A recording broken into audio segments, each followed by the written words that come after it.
Yeah, I can go back as far as 1958, the year I was born, and the block I live on, the 900 block of Laurel. The community was beautiful, thriving, schools on every corner. We had laundromat, stores, doctor's offices. So I came here in '75 and worked as a carpenter for a rehab contractor in Skinker Bolivar neighborhood. Dr. Mary Ann Tillman was our pediatrician. Actually, I believe we were the first black family to see her in the community. She was even my kids' pediatrician when they were born. So she was like a generational pediatrician for my family. And the Bolivar place was a big slum with vacant, boarded up buildings and vacant cars and trash all over. And Skinker Bolivar was struggling and people were moving out. And it was a rough neighborhood that WashU was telling students not to live there. It was too dangerous. And so I settled in Skinker Bolivar and we started Cornerstone, a not-for-profit housing organization to preserve affordable housing for low-income families as many African-American families were being pushed out of the neighborhood. West Presbyterian Church was the church that my family and quite a few of the families in the community joined. My grandmother, Miss Ethel Carradine, was like a mother of the church. She did a lot of the cooking in the church, sang in the choir, church secretary, fed the community, clothed the community, paid utility bills. Everybody knew her. The church was like a place where the parents didn't have to worry about where their kids were because they knew they was at the church or either at the park, across the street from the church. West Presbyterian Church was one of our main spots. I mean, it was really a good place for the community to come together and just worship the Lord and break bread together, and we did a lot. In the early 80s, St. Luke's Hospital on Del Mar by Clara shut and moved to West County. That took thousands of jobs. The nursing home that was on Hamilton by Maple, they shut down, took thousands of jobs, hundreds of jobs. The Wagner Electric Plant, which was making transformers, they left the area and shut down. A GM plant up on Union and Natural Bridge, they shut down and moved to Wentzville. The Rexall drug place at Kings Highway and Natural Bridge, they shut down.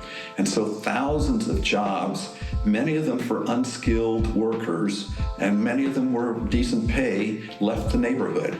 And so it was a very difficult time for people to get jobs. And so a lot of people left because they needed to get closer to work someplace else. One thing that's really, really disturbed me during that time of redevelopment when they started closing down our schools. And, the parents had to find somewhere else for the kids to go. And I remember when they closed down Dozier School, and that's set at the corner of Maple and Goodfellow, which is now a big old huge apartment complex. I remember when they tore that school down. I remember when they started building this apartment complex that, to me, it didn't add value to the community because from day one, it was problems. The drugs came, the Section 8 came, and the not caring about, the renters not caring about the community because they knew they weren't going to be invested, and they knew some apartment people are apartment dwellers, they stay. Some are apartment hoppers. And we had a lot of that going on, so it started bringing down the community. The schools were gone, so you're not even seeing kids walking in the neighborhood anymore because now you're catching a bus, going somewhere else, clear across town. Businesses left. All up and down Hamilton, we had stores. We had shoe shine parlors. We had barbershops. We had little confectionaries. All of that left. And to me, it was just the beginning of a mission to destroy a community. It was 1980, 83, 84, somewhere around there. And I found a house. I got it for pretty cheap. But when I tried to do improvements on the house, I couldn't get loans for it. So I started, looking for ways of getting loans. And I went to Acorn originally because they were the biggest group in the area that you heard anything about. And they was helping people with loans and financial, they were showing you how to be financially secure and stuff, and they were telling you how to budget and all that kind of thing. When I went to buy my lot, I could only buy one instead of two. Now, this lady just, I sit on the, the review board, we're looking at the new housing developments and stuff like that. And this lady was able to buy lots on the side, lots on the back, lots on here. There was no problem whatsoever. I think it's wonderful, but they didn't allow me to do it years ago. Keeping these buildings, it's worth preserving them. From my time in working in London, it was preserving the housing rather than the typical American bulldozer approach. You come in clear neighborhoods and start over. So after a couple of years, someone involved in Cornerstone said, Gordon, there's a building down the street that's up for foreclosure, and do you think Cornerstone should buy it? So Cornerstone bought it, and we did a moderate rehab on this 4-family building. And then we bought another 4-family farther down the street that was vacant. It had a small fire in it. It was owned by the same property speculator that I bought my house from. And I had to put my own house as a lien on my house to borrow the $4,500 that we bought the building for. And I didn't know there was a lien until I went to sell my house 10 years ago. Spud is a member of SLACO, and it means Skinker Page Union in Delmar, the geographical area that we cover. And SLACO had a group of organizations in there, and they were supposed to be for the organizations around the city of St. Louis. And we had several neighborhoods that are close to our neighborhoods that were members also, and members of SLACO also. New City Fellowship came and wanted to work on racial reconciliation as a church. And so they rented some space in one of the Cornerstone apartments down the street.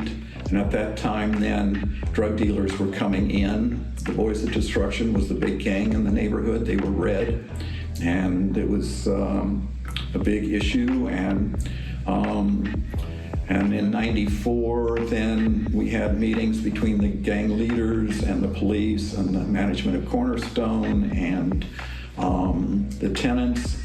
And shortly after one of the meetings, when the one African-American male who had talked against the gang was murdered on the street, and there was major turnover, and Cornerstone almost went bankrupt, and we had to sell buildings in Skinker Bolivar just to stay afloat. But we were able to weather the storm, and a few months later after that murder, the gang came and told us, my wife and I, that they wanted us to move out of the neighborhood. And my wife, after I talked to them for a while and told them that God had called us to live there and we weren't leaving, my wife came out, and when she heard it, she just yelled at them and said, "You guys get out of here, I'm gonna go talk to your mothers." And she did the next day. And then the mothers told them to leave us alone because we'd done more good for the neighborhood than anybody. And then my wife was able to take one of the young men and get him into a job training program. Another young man was able to, help him get a job, and the third family moved away from the street. A community organization that this gentleman, Jack Strotter, I believe his name was, he passed years ago. But he had all the block units together, all the people in the community together. We would all meet, discuss anything that was going on in the community, all the good things. And then when the gang stuff started taking place, we would all meet, talk about how can we tackle this problem, because it was a problem. At the same time that New City Fellowship created a development corporation to buy and rehab buildings and build some new in the West End. So they were working in the West End, and I was focusing personally with the neighborhood organization North. We had to learn how to respect their presence because they lived in the community. I mean, they knew our kids. They went to school together. So how do you run people out of a community that theirs as well? You got to find a common ground and, and get to know them and just, hey, this is not what we want to see over here. Okay, we got you. We won't be back, and that's what we had to do. And it worked. My name is Khatib Wahid. I live in the 1600 block of Clemens. I've lived there since about 2006. We started doing some work that was community-oriented early on, centered around neighborhood stabilization, particularly establishing a block unit or an informal block unit, not a formal one, and some neighborhood watch work to address some of the issues that people had and perceptions that folks had about the community, because it is in transition. Watch patrols where on designated days, neighbors who had signed up for the process would get together and we'd walk certain streets to make sure that our presence was known, but more importantly, to try to identify where there might be some problem spots and to use that information or that intel to follow up with law enforcement and with each other. We had phone trees and those kinds of things. And they could sit in there and get on the computer, do their work, answer calls, do whatever, but that spot was strictly for police officers. The thinking was to not limit the work to just that block, but to try to join efforts with surrounding blocks.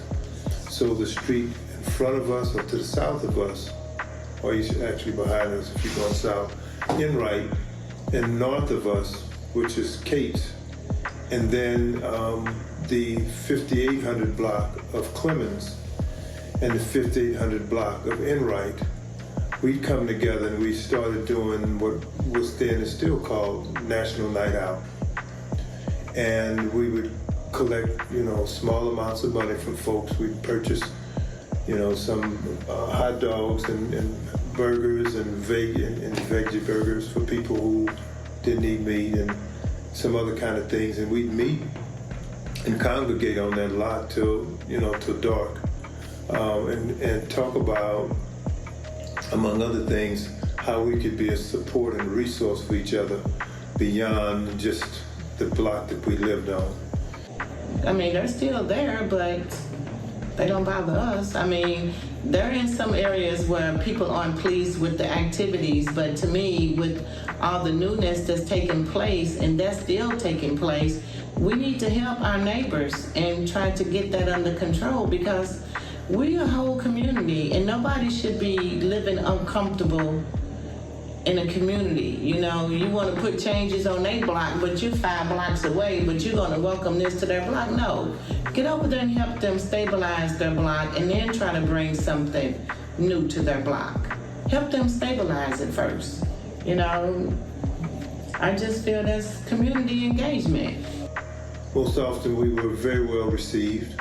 Folks would see us walking down the street and they would ask us what was it about, and we would say, and they would be laudatory about the effort building this community, quote unquote, where people go beyond just being a homeowner, but to actually think about how our success, our safety, our livelihood is inextricably connected with the people around us, and to not just go and shut ourselves off in our homes. So yeah, that's some of the stuff that we did from like 2006 to maybe 2010, 2012. None of you people would be here if we didn't do the stuff for the neighborhood to get it improved for you to want to live here. I knew that the West End needed a plan because Vatterott was doing whatever they wanted to, and other developers were coming in and doing whatever they wanted to. At one point, I had to take some stands against Vatterott for trying to just make it look like public housing. And I said, no, you need to be more creative and make it more neighborhood. And so when Kiera and the other was director of Cornerstone at that point, and a couple women on the board of Cornerstone, and Tony and Trina, they worked on coming to the meeting, and I offered to be part of the study group, and I was not selected to be part of the first phase of the study group. And so when that group sort of died out, I then volunteered for the second round of the study group and was very committed to trying to be involved and help shape the future of the neighborhood in a planned, organized way. People are moving in, and we've got a very focused perspective on the one hand, embracing the influx of new resources and new people and new ideas, but on the other hand, making sure that people who've been here are not displaced. And so that kind of approach can be useful if there are people who are available and energetic enough to kind of do some bridge building. We've got a very focused perspective on the one hand, embracing the influx of new resources and new people and new ideas, but on the other hand, making sure that people who've been here are not displaced. I would love to share the fact that my daughter, every Tuesday, she hands out free vegetables to the community. And would the lines be long? Long lines. And I remember when she first started, it started out as a little small group. The next year, they were standing on that corner looking for her. And I just thought that was like, first I knew it was God said, you know. And she was like, Mama, I just cannot believe I'm doing this. I said, you know, you never know what the assignment is, but you understood the assignment.